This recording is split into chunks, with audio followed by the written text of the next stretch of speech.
নমস্কার, আমার গল্প পাঠ আসরে আপনাকে স্বাগত জানাচ্ছি। শুরু করছি সুনীল গঙ্গোপাধ্যায়ের সেই সময় উপন্যাসের 138তম পর্ব। গৃহটি মনে হয় নবাব সিরাজউদ্দৌলার আমলের কিংবা তারও আগের। বয়সে যেন কোনো গাছ পাথর নেই। নবাব সিরাজউদ্দৌলা শহর কলকাতা আক্রমণ করে অনেক ঘর বাড়ি তোপ দেগে গুঁড়িয়ে দিয়েছিলেন। এই বাড়িটিও বোধহয় নবাবী সেনার তোপের মুখে পড়েছিল। দেউড়ি ভগ্ন, ছাদের এক পাশ হেলে পড়েছে, কোনো কোনো ঘরে দরজা জানালা নেই। নিচেই চাতালের যেখানে সেখানে শ্যাওলা ধরা ইঁট সুরকির স্তূপ জমে আছে। কয়েকটি দেওয়ালের পঞ্জর ভেদ করে মাথা চাড়া দিয়ে উঠেছে বট অশ্বত্থ গাছ। এককালে বাড়িটি বিশালাকারী ছিল, অন্তত 30টি প্রকোষ্ঠ। তার মধ্যে কিছু কিছু এখনও অক্ষত আছে। সেই সব প্রকোষ্ঠে ভারতের নানান প্রান্তের নানান জাতির নানান ভাষার কিছু মানুষ বাসা বেঁধে আছে। জানবাজারের রানী রাসমণির প্রাসাদের পেছনে কিছু সংখ্যক খুপড়ি খুপড়ি দালান, কিছু গোল পাতার কুঁড়ে ঘর, আর কিছুটা দূরে নূতন নূতন সুদৃশ্য ভবন নির্মিত হয়েছে। যেসব ভবনে ইদানিং সাহেব ভাড়াটিয়ারা থাকে। এরই মধ্যবর্তী এই ভগ্ন অট্টালিকাটি। এর দ্বিতলের অনেকগুলি ভাঙা ঘরের মধ্যে দুটি ঘর বেশ সাফসুতরো করা। একটি ঘরে ঢালাও ফরাশ ও তাকিয়া পাতা।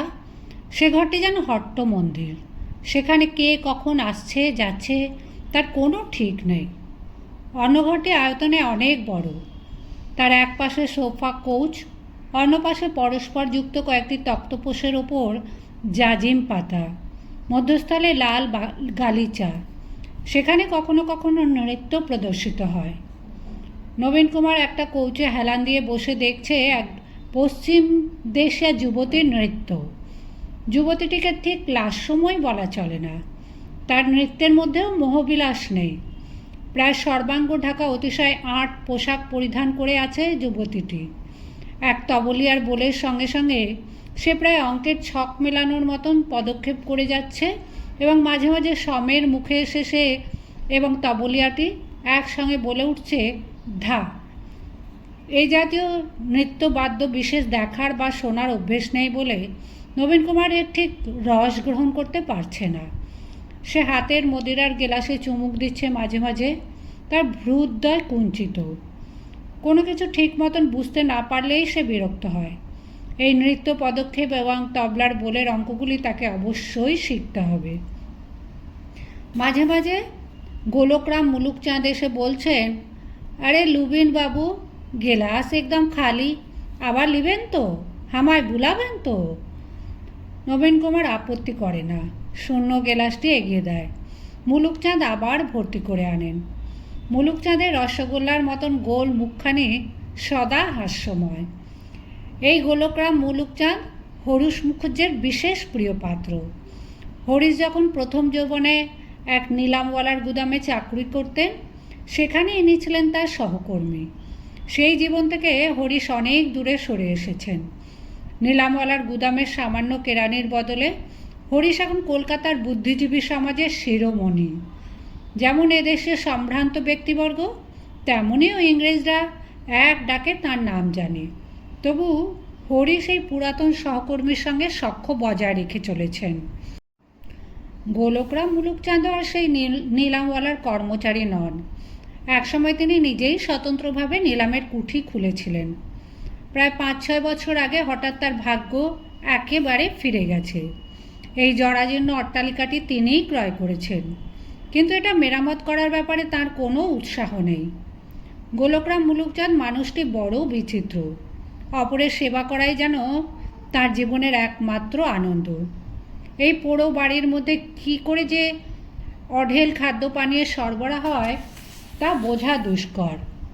মুলুকচাঁদ নিজে নিরামিষাশী, কিন্তু অতিথিদের জন্য তিনি নানা প্রকারের সুপক্ক মাংসও পরিবেশন করেন। একদিন রাত বেশ গভীর হলে, যখন শুধু অন্তরঙ্গ কয়েকজন উপস্থিত থাকে, সেই সময় বসে নৃত্যগীতের আসর। এই পল্লীর আশেপাশে বারাঙ্গনা, নর্তকী, তয়াফালি কোনো অভাব নেই। একজন কারুকে ডাক পাঠালেই হলো। সকলেই জানে মুলুকচাঁদ কোনোদিন কোনো রমণের অঙ্গ স্পর্শ করেন না, কিন্তু তার কোনো অতিথি এক একদিন এইসব রমণীদের সঙ্গে যতই বাড়াবাড়ি করে ফেলুক, মুলুকচাঁদ কোনো আপত্তি না করে মৃদু মৃদু হাসবেন। বয়স 40 পার হয়ে গেছে। মুলুকচাঁদের গৌরবর্ণ শরীরটি বেশি দীর্ঘ নয়, উদরদেশ বেশ ফিত, কপালে 2 কানের লতিতে চন্দনের ফোঁটা। সারা বৎসর তার পোশাক এক, 8 হাতি ধুতি ও সাধারণ ফতুয়া। শীতকালে বড়জোর একটি মুগার চাদর জড়িয়ে নেন। মুলুকচাঁদের আর একটি বৈশিষ্ট্য, তিনি এই শহরে জীবন্ত গেজেট। গঙ্গার আরমানিঘাট ও তক্তাঘাটে প্রতিদিন কোন কোন জাহাজ ভেড়ে তা তার নখদর্পণে। হাওড়া হুগলি রেলপথে কী কী মাল চালান যায় তাও তিনি জানেন। চেতলার বন্দরে কিংবা পোস্তার বাজারে জিনিসপত্রের দর কেমন ওঠানামা করছে তার সঠিক সংবাদও মুলুকচাঁদের কাছ থেকেই জানা যাবে। শুধু তাই নয়, ইংরেজ রাজকর্মচারীদের ভেতরের খবর, বড় বড় সম্ভ্রান্ত পরিবারগুলিতে কার কখন উত্থান পতন হচ্ছে সেসবও জানেন তিনি। আরও কত খুচরো খবর। রাজস্থান থেকে মুলুকচাঁদের 3 ভাই এসে ইদানিং বড়বাজার অঞ্চলে ব্যবসা বাণিজ্য শুরু করেছে, কিন্তু তারা শুধুই ঘোরতর ব্যবসায়ী। আর মুলুকচাঁদজি সদানন্দ, হাস্যময়, অতিথিপরায়ণ, মজলিসি মানুষ। হরিশের মুখে অনেকবার এই মুলুকচাঁদের কথা শুনেছিল নবীন কুমার। গল্প শুনলেই এরকম মানুষকে দেখতে ইচ্ছে করে। প্রায় সন্ধ্যার পর এখানে হরিশ আসে। নবীন কুমার একদিন হরিশের সঙ্গে এখানে আসতে চাওয়ায় তীক্ষ্ণ ব্যঙ্গ করেছিলেন হরিশ। বাঁকাভাবে হেসে হরিশ বলেছিলেন, বলো কি হে, তুমি যাবে সেখানে? সে এক ভাঙাচুরো পোড়ো বাড়ি, আস্তাকুড়ের ভেতর দিয়ে রাস্তা, সেখানে কি আর তোমার মতন মানুষ যায়? আর মুলুকচাঁদেরই কি খেয়াল কে জানে, ও বাড়ি কিছুতেই মেরামত করবে না। নবীন কুমার জিজ্ঞেস করেছিল, বন্ধু তুমি যেতে পারো আর আমি যেতে পারি না? হরিশ কৃত্রিম বিস্ময়ে বলেছিলেন, তোমাতে আমাতে তুলনা কিসে আর কিসে, চাঁদে আর হুলো বাঁদরের পোঁদে। তুমি হলে গিয়ে জমিদার আর আমি এক ঘরে বারমুনের বাড়ির ছেলে। নবীন কুমার বলেছিল, জমিদারের পরিচয় কি কারুর গায়ে লেখা থাকে? জমিদার হয়েছি বলে কি যেখানে খুশি সেখানে যেতে পারি না? হরিশ বলেছিলেন, তুমি জমিদার কুলের নাম ডোবাবে দেখছি। জমিদার কখনো যেখানে সেখানে যায়? তুমি নিজের বাড়িতে গ্যাঁট হয়ে বসে থাকবে, তোমার কাছে সবাই এসে হাত জোর করবে, এই হলো গে জমিদার। হ্যাঁ, তুমি যাবে কার কাছে? যে বংশমর্যাদায় ধনে মানে তোমার সমান কিংবা তোমার চেয়েও বড় তার কাছে। সেখানেও যাবে হেক্করের সঙ্গে। যত দামি শাল দোশালা আছে সব গায়ে চাপিয়ে, হিরে মুক্ত চুনি পান্নার আংটি হাড় মাদুলি সব পরে সাঙ্গপাঙ্গদের নিয়ে হৈ হৈ করে, জুড়ি চৌঘুড়ি হাঁকিয়ে। তা না হলে আর জমিদার কিসের? একমাত্র ব্যতিক্রম মেয়ে মানুষের বেলায়। শুনেছি অনেক জমিদার হাঁড়ি মুচি ডোমের ঘরেও মেয়ে মানুষের টানে নুক্কে নুক্কে যায়, সে কথা আলাদা। আমার মতন এক খবরের কাগজের কাছে তুমি যাতায়াত করছো, এতেই তোমার বদনাম রটবে। তার ওপর তুমি যেতে চাও জানবাজারের মুলুকচাঁদের আখড়ায়।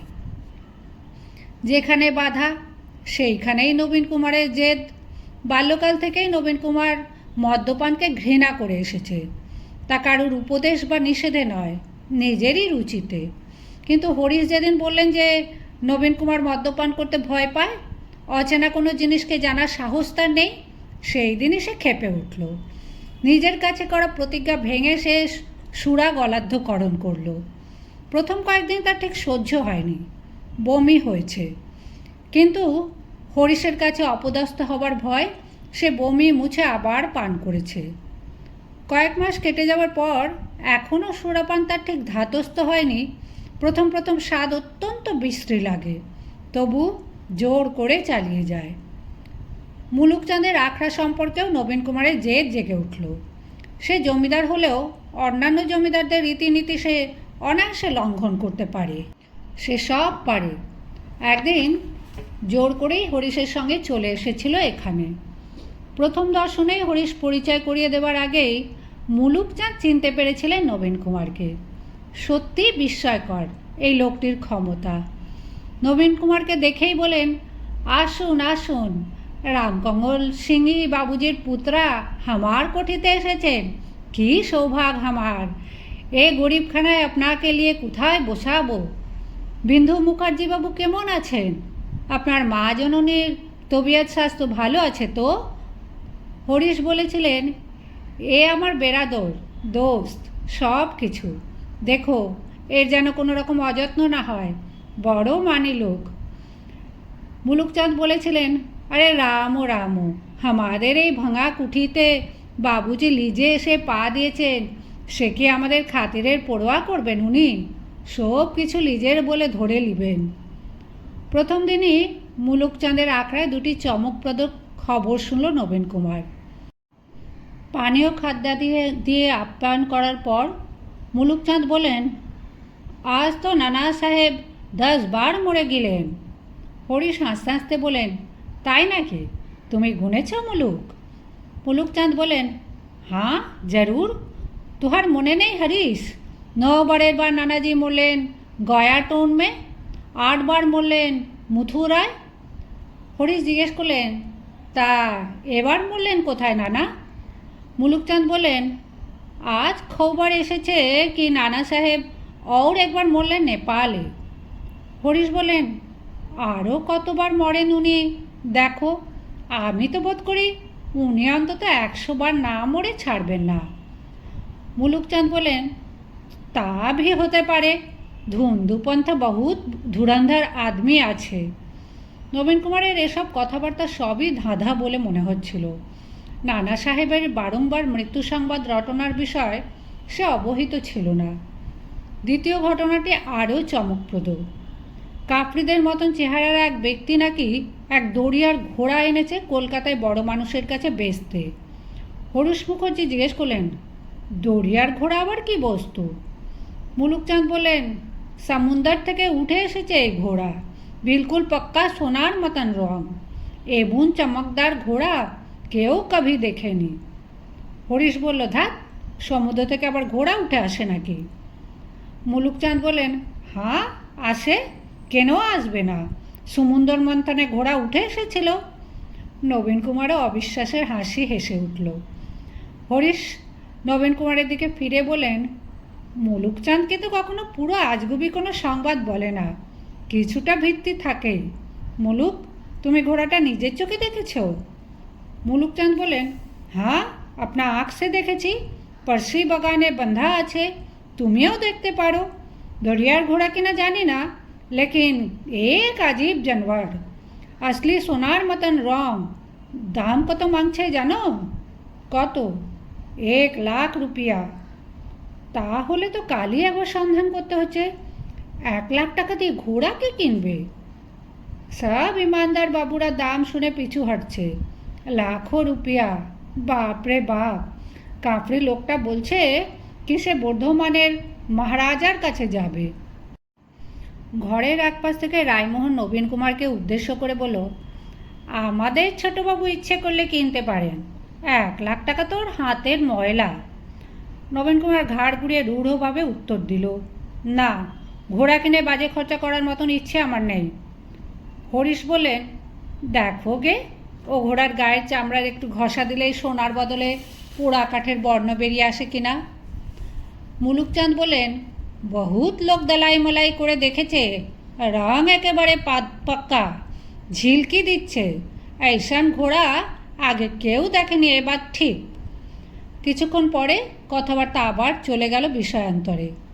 এখানে রায়মোহন নিয়মিত আসে। এই বৃদ্ধের এখন আর কোনোখানে গতি নেই। যেখানেই মিনিমাগনায় সুরাপান করতে পারে সেইখানেই গিয়ে পড়ে থাকে। হরিশজিকে কী চক্ষে দেখেছেন কে জানে, এর সব দোষ তিনি ক্ষমা করেন। রায়মোহন মাতাল অবস্থায় হেরে গলায় শোনায় হরি মুগ্ধ হয়ে তাই তারিফ করে। রায়মোহনের নেশার টান পড়লে হরিশ অবলীলাক্রমে তার হাতে টাকা তুলে দেন। এখন রায়মোহন এই জায়গাটির সন্ধান পেয়েছে, এখানে তার নিত্য আনাগোনা। নবীন কুমার এই লোকটিকে সহ্য করতে পারে না কেন যেন, কিন্তু হরিশের জন্য ওকে কিছু বলবারও উপায় নেই। হরিশ অতিশয় কাজের মানুষ। সকাল থেকে সন্ধ্যাব্যাপী তার কাজের অবধি নেই। অথচ রাত্রের দিকে এখানে এসে যখন গা এলিয়ে বসেন, তখন মনে হয় পৃথিবীর আর কোনো ব্যাপারে তার শিরোপীড়া নেই। মুলুকচাঁদের উদ্ভট গল্প, রায়মোহনের বাজে রসিকতা এবং বেসুরো গান তিনি বেশ উপভোগ করেন, সঙ্গে সঙ্গে সুরা পান। এইসব পরিবেশেই হরিশের চিত্ত বিশ্রাম হয়। মাঝে মাঝে হরিশ বলে ওঠেন, হ্যাঁ গো মুলুক, এখানে যে বড্ড মদ্দা মানুষের গায়ের গন্ধ, আমি বেশিক্ষণ এত মদ্দা গন্ধ সইতে পারি না, একটু সুরভি আনা। মুলুকচাঁদ অমনি শশব্যস্ত হয়ে উঠে 2-3 জন নকরকে পাঠিয়ে দেন। তারা কোনো নর্তকী ও তবলিয়াদের ডেকে আনে। এ পল্লীর সকলেই মুলুকচাঁদের আখড়া চেনে। অতিরিক্ত ইনামের আশায় তারা সাগ্রহে আসে। ইংরেজি ভাষা ও ইংরেজি রচনা নিয়ে হরিশ সারাদিন নিযুক্ত থাকলেও এখানে এসে হরিশ পারতপক্ষে একটিও ইংরেজি শব্দ ব্যবহার করে না আলাপচারির সময়, এবং তিনি দেশীয় গান ও উচ্চাঙ্গের নৃত্যগীতের সমজদার। তিনি ঠিক সমের মুখে মাথা ঝাঁকাতে পারেন, কখনো কখনো বাহবা দিয়ে নর্তকীদের উদ্দেশ্যে টাকা ছুঁড়ে দেন। নবীন কুমার এখানে আসে শুধু হরিশের টানে। সন্ধ্যা হলেই সে শ্রীকৃষ্ণের জন্য উৎকণ্ঠিতা রাধার মতন হরিশের টানে উচাটন হয়। হিন্দু প্যাট্রিয়ট পত্রিকার কার্যালয়ে হরিশের দেখা না পেলে সে নিজেই সটান মুলুকচাঁদের আখড়ায় চলে আসে। ক্রমে ক্রমে মদের নেশাটিও জমে আসছে। এখানকার রঙ্গ, রসিকতা এবং চতুর কথাবার্তাও তার বেশ পছন্দ। প্রথম প্রথম অবশ্য স্ত্রীলোকদের আগমনে সে আড়ষ্ট বোধ করত। স্ত্রীলোক সম্পর্কে তার মনে কোনো বিকার জন্মায়নি। তার পত্নী সরোজিনীকে সে যথেষ্ট পছন্দ করে। সরোজিনীর কাছ থেকেও সে যতটুকু পায় তার বেশি নারী সঙ্গলিপ্সা তার নেই। কিন্তু সরোজিনীর সঙ্গে খুব বেশিক্ষণ মানসিক আদান প্রদান চলে না। সরোজিনীর জগৎটি বড় ক্ষুদ্র। পছন্দ মতন পুরুষ মানুষদের সাহচর্যেই নবীন কুমারের আত্মার স্ফূর্তি হয় বেশি। যেহেতু সব ব্যাপারে নবীন কুমার এখন হরিশের অনুকরণ করতে শুরু করেছে, তাই সে এখন নৃত্যগীতের সমজদার হবারও চেষ্টা করতে লাগলো প্রাণপণে। গোড়ার দিকে এখানে এসে সে স্ত্রীলোকদের মুখের দিকে চাইতই না। নাচের পালা এবং মাতালদের হল্লা একসময় খুব বেড়ে উঠলে সে এখান থেকে বিদায় নিয়ে রওনা দিত বাড়ির দিকে। এখন সে সোজাসুজি এইসব স্ত্রীলোকদের দিকে তাকাতে পারে। তারা হাসি ছুঁড়ে দিলে সে উত্তর দেয় এবং হাততালি দিয়ে তাল দিতেও শিখেছে। এইসব নর্তকীরা প্রায় বদলে যায়। ঘন ঘন নতুন মুখ দেখাই হরিশের পছন্দ। যে কোনো নতুন রমণীর সঙ্গে হরিশ ব্যবহার করেন অতি ঘনিষ্ঠের মতন। প্রথমেই তিনি তাদের নাম জেনে নেন এবং তারপর তাদের তুই সম্বোধন করে কথা বলেন। নবীন কুমারের মনে হয় হরিশ বোধহয় আসলে অন্তরে অন্তরে নারী বিদ্বেষী। জননী ও পত্নীর কাছ থেকে শান্তি পাননি বলেই সম্ভবত হরিশ পৃথিবীর আর কোনো রমণীকে শ্রদ্ধা করে না। নারী তার কাছে শুধুই যেন ভোগের সামগ্রী, তাদের আর যেন কোনো মূল্য নেই। প্রায় তিনি বলেন, মেয়ে মানুষ হবে দুরকম, হয় নিজের সন্তানের গর্ভধারিণী অথবা নাচুনি। যে নর্তকীকে হরিশের খুব পছন্দ, যাকে বাহবা দেন অনেকবার, পরের দিন তাকেই আবার আনবার কথা উঠলে হরিশ মুখ ঝামটা দিয়ে বলে ওঠেন, কেন, আর কি নাচুনির অভাব? একটা নতুন মুখ আনো না। মুলুকচাঁদ সন্ধানও রাখে প্রচুর। হরিশ নতুন মুখ চাইলেই তিনি অমনি নতুন স্ত্রীলোক এনে দেন। হরিশের জন্য তিনি সব কিছু করতে প্রস্তুত। শুধু এক জায়গায় মুলুকচাঁদ হার মেনেছেন। রায়মোহন একদিন বলল, এত নাচনেওয়ালি তো দেখছি বাবা, কিন্তু এরা কেউই একজনের নখের যোগ্যী নয়, তাকে তো আনতে পারলে না। মুলুকচাঁদ সঙ্গে সঙ্গে বলেন, জানি আপনি কার কথা আমাকে বলছেন। চেষ্টার কোনো কসুর করিনি, কিন্তু সে কেন আসবে আমার এই গরিবখানায়? শুনেছি কত কত রাজা মহারাজাকেও সে দরওয়াজা থেকে ভাগিয়ে দেয়। হরিশ প্রশ্ন করেন, কে কে সে? রায়মোহন বলল, কমলি। সে মাগি বড় দেমাকি, বুড়ি হতে চলল তবু দেমাক ছাড়ে না। মুলুকচাঁদ বলেন, কমলা সুন্দরী নাম আছে সে জেনানার। হ্যাঁ, উমার হয়েছে ঢের, তবু বড় খুবসুরত, আর নাচ করে খুব ভালো। রায়মোহন রহস্যময়ভাবে চোখ মোটকে বলে, এখানকার একজন পারে তার দেমাক ভাঙতে, ইচ্ছে করলেই পারে। এই কথা বলে সে নবীন কুমারের দিকে তাকায়। নবীন কুমার এ কথার অর্থ বুঝতে পারে না। সে চোখ সরিয়ে নেয়। একদিন হরিশ এলেন বেশ দেরি করে। তার কাগজের জন্য অনেক লেখা বাকি ছিল। সব সমাপ্ত করে তিনি ছাপাখানায় বুঝিয়ে দিয়ে এসেছেন। নবীন কুমার আগে পৌঁছে গিয়েছিল এবং ইতিমধ্যেই তার 2-3 গেলাস সুরা পান করা হয়ে গেছে। হরিশ এসে যোগ দিলেন তার সঙ্গে। প্রথমে কিছুক্ষণ নিজেদের মধ্যে আলাপ আলোচনা হয়। নেশাটি ঠিক মতো না জমলে হরিশ নর্তকী আনবার কথা বলেন না। নেশা মধ্য পর্যায়ে এসেছে, নর্তকীর প্রসঙ্গ উঠেছে এবং একজনকে আনবার জন্য নৌকররাও বেরিয়ে গেছে।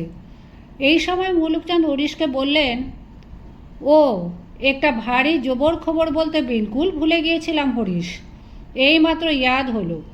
কি আমাদের লেফটেন্যান্ট গভর্নর যে ছিল না, কাল সে তার বদলি হয়ে গেল। হ্যালিডে সাহেব আর থাকছেন না।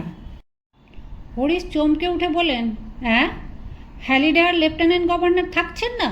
কে আসছেন সে জায়গায়? মুলুকচাঁদ বলেন, গ্রান্ট নামে সাহেব আছেন না, সে ওহি সাহেব। হরিশ বলেন, জন পিটার গ্রান্ট, তিনি আসছেন? তুমি ঠিক জানো মুলুকচাঁদ? মুলুকচাঁদ বলেন, আমি ঠিক ছাড়া কি ঝুটি বলি তোমাকে? কালই তো 1 তারিখ আছে না, কাল সে বদল হচ্ছে। হাতের গেলাসটি মাটিতে ঠক করে নামিয়ে রেখে হরিশ বলেন, ওরে বাপ রে বাপ, এত বড় খবরটা তুমি আমায় এতক্ষণ বলনি মুলুক, আমায় এক্ষুনি যেতে হবে। নবীন কুমার অতি বিস্মিত হলো।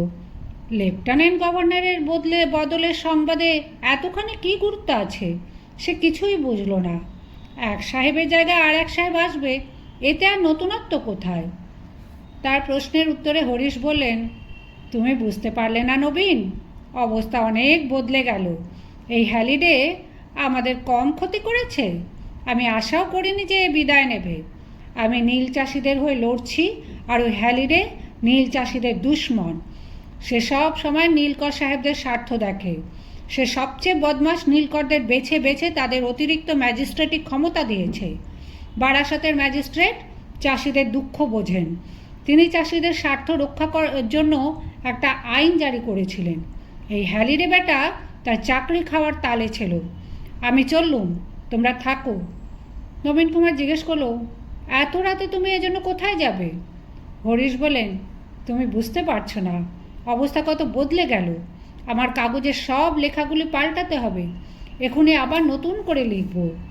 জন পিটার গ্রান্ট বিচক্ষণ মানুষ, তার সামনে নীল চাষিদের প্রকৃত চিত্র তুলে ধরতে হবে। গ্রান্ট সাহেবকে যদি দলে পাই, তবে এবার নীলকরদের সঙ্গে শুরু হবে আমাদের সত্যিকারের লড়াই। কর্তব্যের ডাক পড়লে হরিশ আর দ্বিধা করেন না। হাতে মদের পাত্র ফেলে নাচ গানের আসর ছেড়ে তিনি তখনই আবার চলে গেলেন হিন্দু প্যাট্রিয়ট পত্রিকার অফিসে। সে রাতে নবীন কুমারেরও আর বাড়ি ফেরা হলো না।